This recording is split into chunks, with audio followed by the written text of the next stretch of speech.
કેન્દ્રમાં જ્યારથી નરેન્દ્ર મોદી ભાજપ સરકાર છે ત્યારથી બજેટમાં કેટલાક ફેરફારો કરવામાં આવ્યા છે. જે પરંપરાઓ વર્ષોથી બજેટ રજૂ કરતી વખતે જોવા મળતી હતી તેમાં 3 મુખ્ય ફેરફારો 2014 પછીથી થયેલા છે.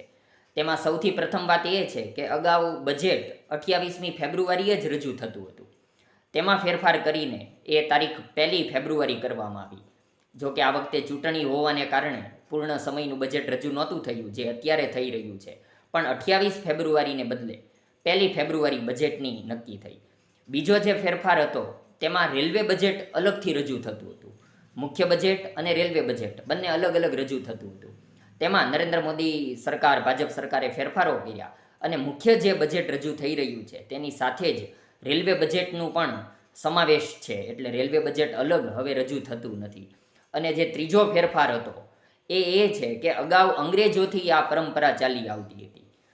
કાળા રંગના ચામડાના બ્રીફ કેસમાં આ બજેટ રજૂ થતું હતું. તેમાં ફેરફાર થયો અને હવે લાલ કલરની કાપડની થેલી જે નિર્મલા સીતારામન નાણામંત્રી રજૂ કરે છે તે લઈને આવે છે અને તેમાં બજેટ રજૂ થાય છે.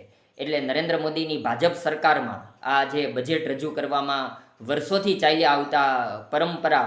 ચાલી આવતી પરંપરામાં ફેરફારો થયા છે. એ ત્રણેય ફેરફારો નોંધનીય છે.